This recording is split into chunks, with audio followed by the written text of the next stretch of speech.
नमस्कार, आदाब, सत श्री अकाल। लाइव नेशन 7 में आपका स्वागत है। मैं शादाब मलिक। अगर अभी तक आप लोगों ने हमारे चैनल को सब्सक्राइब नहीं किया तो ज़रूर सब्सक्राइब कर लें।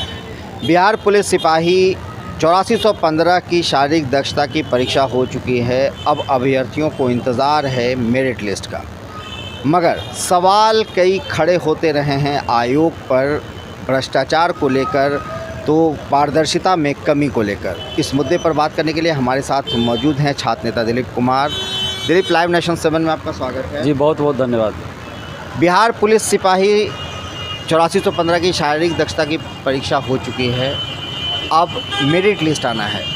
ऐसे में अभ्यर्थियों में कहीं ना कहीं एक घबराहट है कि पारदर्शिता में कोई कंप्रोमाइज़ ना हो।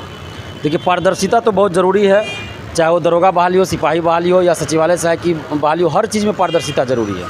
क्योंकि बगैर पारदर्शिता के आप बहाली संपन्न कर रहे हैं और जो मेरिट वाले स्टूडेंट्स हैं वो बाहर हो जा रहे हैं नौकरी से और सेटिंग वाले अंदर चले जाते हैं, जॉब में चले जाते हैं, तो बहुत बड़ा अन्याय है, अत्याचार है स्टूडेंट्स के साथ बिहार में। एक तो वैकेंसी समय पे नहीं आती, जब वैकेंसी आती है तो समय पे पूरी नहीं होती है, और जो वैकेंसी आ गई उसमें धांधली होती है, तो ये तो बहुत गलत बात है ना। समय पे वैकेंसी पूरा होना चाहिए और पारदर्शिता के साथ पूरी होनी चाहिए, और पारदर्शिता के लिए जो डिमांड है स्टूडेंट्स का वो पूरा होना चाहिए। आप दरोगा या सिपाही का हो, सिपाही का आपने जिक्र किया अभी, तो वैकेंसी आई, पीटी हुआ, उसमें आंसर वायरल हुआ, दोनों 4 सिटिंग में एग्ज़ाम हुआ था, चारों सिटिंग का आंसर वायरल हुआ था। कटअप देखें कि बहुत गया, कटअप तो दिया नहीं, लेकिन अनुमान लगाया गया कि बहुत हाई गया कटअप। और उसके बाद आप देखिए कि ये अभी फिजिकल संपन्न हुआ है, तो जल्द से जल्द मेरिट लिस्ट आना चाहिए, फाइनल रिजल्ट आना चाहिए। अब इसमें ये नहीं कि 2 महीना 3 महीना लगा रहे हैं, अंदर से सेटिंग कर रहे हैं, तो ये सब चीज़ नहीं होना चाहिए। जैसा कि पीटी रिजल्ट में हुआ, इतना लंबा समय खींच दिया गया, तो मेरिट लिस्ट निकालने में इतना विलम्ब नहीं होना चाहिए। मेरिट लिस्ट निकालने में कितना समय लगना चाहिए? फिजिकल जब हो चुका है, फिजिकल के आधार पे ही तो मेरिट लिस्ट बनता है ना, सिर्फ फिजिकल के आधार पे बनता है। तो जब आपने फिजिकल ले लिया था, तो चाहिएगा तो 5 दिन के अंदर आप मेरिट लिस्ट जारी कर सकते हैं। इसमें कौन सी बड़ी बात है?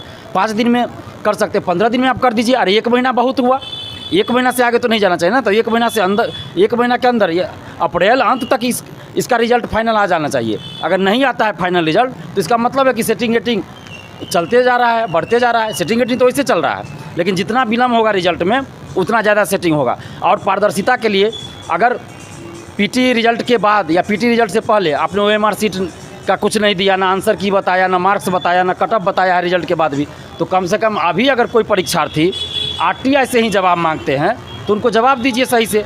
पारदर्शिता तो यही होनी चाहिए ना, कि जब आपसे जवाब मांगा जा रहा है किसी भी चीज़ को लेके, चाहे वो मार्क्स को लेके, ओएमआर सीट की छाया प्रति को लेके, आप जवाब दीजिए, कटअप को लेके। और फिजिकल में भी बहुत सारा ऐसा चीज़ सामने आया है कि ज़बरदस्ती भी छांट दिया गया है, कंप्लेन आया है, ऐसा बहुत सारे लड़का लड़की का आया है। तो आप उसका आरटीआई से अगर कोई जवाब मांग रहा है, जवाब दीजिए आप, चाहे वो फिजिकल का हो या लिखित परीक्षा का हो। पारदर्शिता आनी चाहिए। तो आप इसमें क्या अपील करते हैं कि शारीरिक दक्षता परीक्षा के बाद अब जो इसका मेरिट लिस्ट बनना है वो क्या अप्रैल तक में आ जाना चाहिए, और अगर लेट होता है तो कहीं ना कहीं शक? देखिए, अप्रैल अंत तक आ जाना चाहिए, निकलना ही चाहिए। अगर नहीं तो फिर इसका मतलब है कि धांधली ज़्यादा हो रही है। धांधली तो वैसे भी हो रही है, लेकिन विलम्ब अगर होगा, अप्रैल से आगे जाता है रिजल्ट में, तो इसका मतलब है कि जो लोग सेटिंग कराए होंगे पैसा नहीं पहुंचाए पूरा, और जब तक पूरा पैसा नहीं पहुंचाएंगे तो फाइनल रिजल्ट नहीं आएगा। ये तो स्वाभाविक बात है, जैसे पीटी रिजल्ट में हुआ था। बहुत बहुत धन्यवाद जी, बहुत बहुत। तो दिलीप ने ये साफ किया है कि शारीरिक दक्षता परीक्षा के बाद मेरिट लिस्ट बनने में ज़्यादा समय नहीं लगना चाहिए, और अगर तब भी समय ज़्यादा लग रहा है तो मतलब है कि कहीं ना कहीं जो ये मेरिट लिस्ट बनना है उसमें पारदर्शिता में कमी है। अब देखना है कि इस पर संज्ञान कितना जल्दी लिया जाता है, CSBC कितनी जल्दी 8415 बिहार पुलिस सिपाही के फाइनल रिजल्ट जारी करती है। बने रहे हमारे साथ, देखते रहे हमारा वीडियो। अगर अभी तक आप लोगों ने हमारे चैनल को सब्सक्राइब नहीं किया तो ज़रूर कर लें, साथ ही साथ ट्विटर हैंडल पर हमें फॉलो ज़रूर करें। धन्यवाद।